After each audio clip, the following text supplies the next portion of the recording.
Oh, welcome back, everybody, to another draft grade edition of the Greeks Gridiron. I am recording this for the second time because I forgot to hit record the last time I recorded this. So we are talking the Denver Broncos today and how they fared in the 2021 NFL Draft. So let's just dive right into things. First things first, we will discuss their team needs. And the Broncos are a team that some people feel are like a potential playoff team and they're like a quarterback away, and then other people's maybe not so much. I am amongst the group that they are like a strong quarterback and, like a piece or two away from being a playoff team. And I think they got some of those pieces in the draft, but they still need a quarterback. I am not sold on the Bridgewater Drew Lock thing. And before anyone, brushes this off and is like, oh, he doesn't like Drew Lock, he's a hater there, Teddy Bridgewater, hater there. No, I was actually a big fan of Teddy Bridgewater before the injury and everything like that. Very high on him. I thought he was going to be the Vikings answer for years to come. I was very high on Drew Lock when he came into the NFL as well, and I was hoping that he was the quarterback to replace Peyton Manning for Denver. But going into round number 1, pick number 9, Patrick Surtain out of Alabama. The best corner in the draft, in my opinion. Some people would argue J.C. Horn. I prefer Patrick Surtain. This guy was so good in press coverage, and I mean, he has everything that you could ask for and then some in terms of cornerback.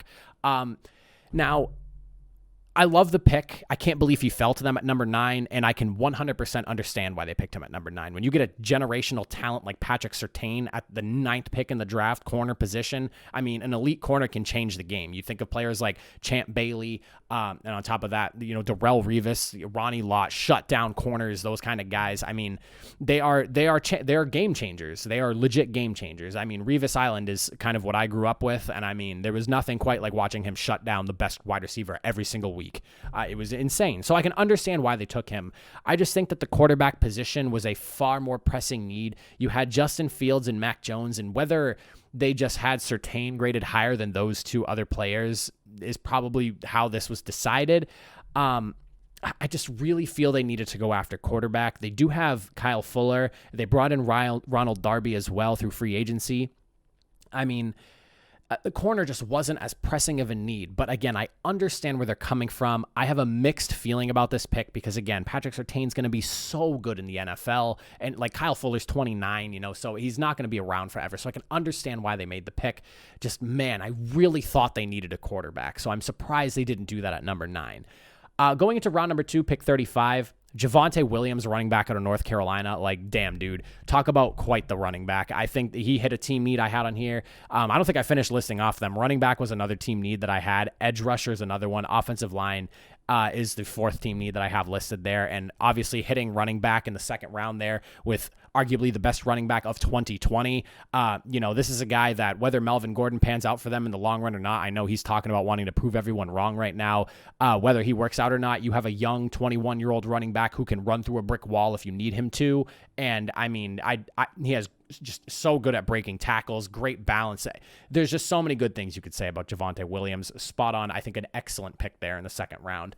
Going into round number 3, the Broncos have arguably 3 of the strongest picks. I think the first 3 picks in the draft in terms of like rounds, like round 1, 2, and 3, they have some of the strongest picks in my opinion. Center Quinn Miners, who came out of Wisconsin Whitewater, blew people away at Senior Bowl week.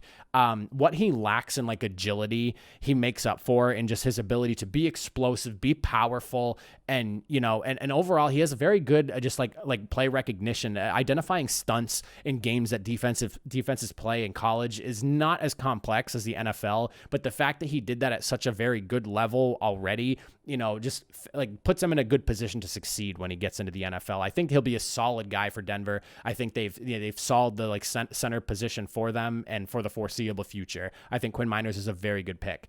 Then going into round number 3 later in the draft, you have linebacker Baron Browning out of Ohio State.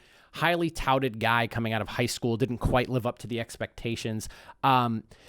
He's somebody who played both middle and strong side linebacker, and, he has very good size, length, strength, and he shows the juice and burst pass rushing as well. So, like, even if he's not consistently just dropping back in coverage or stuffing the run, he can also even maybe shoot after a quarterback in some sort of blitz scheme. We know what Vic Fangio does over there in Denver. He has some things he needs to work on, it's weird. I didn't understand this until I actually watched the tape. He like hesitates to make contact with some players, and it's only sometimes. It's not always. It's only sometimes, and I don't know what that is. I think that's just something that it's like a mental thing he needs to work on. His instincts could be a little bit better, and some say that, you know, he fared so like well for how he did in college, more so because he's an athlete than he is a good linebacker, which is something you can get away with at the college level. So it remains to be seen just how good of a linebacker he ends up being and how well those athletic traits translate into the NFL. But I mean, we'll just kind of have to see. I don't see him starting immediately. I think he's going to be a guy that plays behind some of the linebackers they have in Denver already and needs to learn the position a little bit more. Then going into round number 5, they went double safeties here. They went at 152, safety Caden Stearns out of Texas, and then at 164, Jamar Johnson out of Indiana. Now, these guys are like complete opposites. Caden Stearns is like the aggressive, hard-hitting safety, like the in-the-box type of guy. You know, he's going to make a very hard tackle, and he's very good at tackling. Jamar Johnson is the not great tackling, playmaking, I'm going to stay in my zone, and, you know, I'm going to pick the ball off every now and again and do a solid job shutting down my zone type of guy. The Broncos don't need safeties because they have Justin Simmons and they also have Kareem Jackson, who is getting older. But, I mean, their safety group is already strong. Kareem Jackson's going to be the guy that heads out first, assuming nothing crazy happens to Justin Simmons. So I think Jamar Johnson will probably be the guy that gets more playing time first. Caden Stearns will probably be like that third safety because the way the NFL is kind of transitioning, you almost need 3 safeties on a team because that third safety plays in the box a lot more than linebackers used to. So I think I'm a bigger fan of Jamar Johnson out of these two. I mean, he was graded as a first and second round guy, and I think the missed tackles is what scared people away, and the fact that they got him in the 5th round is pretty insane in my opinion, and he, you know, I think he'll do really, really good over in Denver. Then from there, in the 6th round, wide receiver Seth Williams out of Auburn. You know, he's a dedicated guy. You know, he dropped 15 pounds from 2019 and 2020 just to show like the coaching staff, like I am committed to football and I want to be a great wide receiver for you guys. He has gifted leaping ability, super high jumper, and he has some pretty crazy catches on tape. Look up some of his highlights. He has some wild catches. And on top of that, he's very good with like running after the catch. That's like an underrated thing. A wide receiver who can not only make the catch, but can also make moves and make things happen post catch is huge in the NFL. So the knocks towards him was, you know, he's so good with his run after the catch, but his physicality pre-catch is questionable. He gets beat by a lot of those stronger corners and more physical type guys a lot. And it's weird because like he gets beat by them in press coverage. And then on top of that struggles with like, you know, making separation between him and the DB that's covering him. But then yet when he has the ball in his hands, he's breaking tackles and making moves and things like that. So interesting how that is kind of the case with him. I guess we'll have to see how that translates going into the NFL. If maybe he can work on, I don't know. Like, I don't know how you work on that, but I think like he has promise. He definitely does. He's just got to figure out like pre-catch, how can he make that separation and, you know, bring some of that physicality he has when he's running with the football in his hand to getting himself open so he can get the football in his hand.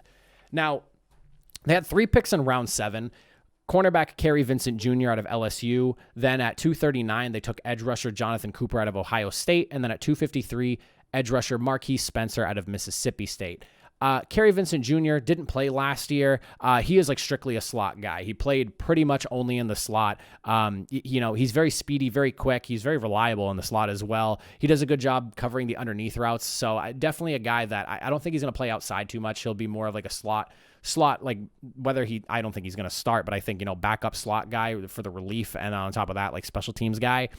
Then with the 2 edge rushers, I'm higher on Marquise Spencer than I am on Jonathan Cooper. Jonathan Cooper lacks awareness and instincts from what people are saying, and I guess it's shown up in some of his tape.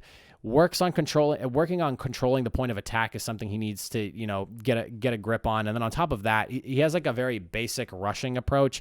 When you see what he does, he just wants to run people over is kind of like his style of play. He does have a very muscular NFL type of body from what scouts are saying. And when you look at him, he's a big dude. So I can see where like people like the physical traits he has. It's just like the instincts and like the, you know, like the techniques and things like that he needs to really work on. So he's more of a project guy than Marquise Spencer, in my opinion, who he's very strong, explosive first step. You know, he has like a very high quick win potential. Like that first step is so explosive. He can catch a lot of linemen off surprise. He's not going to be an inside guy. He's probably going to be more of like an edge rusher, where I could see Jonathan Cooper maybe being more of an inside type of guy. He needs to get himself in a little bit better shape. One thing that he was knocked on was he's a little bit big for being outside, but he could be a better edge rusher than inside rusher. And his play against the run isn't great. So that's another thing he's going to have to work on as well if he wants to see any real playing time in Denver. Now, overall, Broncos have a very strong draft. They're a team that like needs a quarterback and then a few things here and there, and they're a playoff team in my opinion. Offensive line, running back, and edge were probably the bigger positions of need that isn't quarterback. DB, I can understand why they went in the defensive backfield. Kareem Jackson is old. Kyle Fuller's also 29. You don't really know, bringing in Bryce Callahan, how good he's going to actually be. So there's question marks, so I can understand why they addressed it in the first round.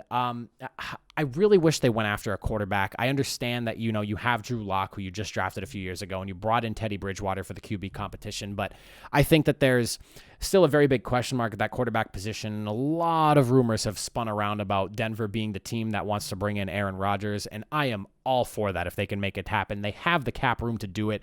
If you can get Aaron Rodgers from Green Bay, give up what you need to give up, because you had a very strong draft class, but you need to have that quarterback if you guys are going to push to the playoffs and be able to contend in a division that has not only Patrick Mahomes, but Justin Herbert looked damn good and could be primed to be even better as the years progress. And, hopefully with the coaching changes they did Los Angeles, the Chargers will only improve from there, but you need to have a quarterback in that division at this point here. I'm going to go ahead. As far as the grade goes, I'm going to give them a B+.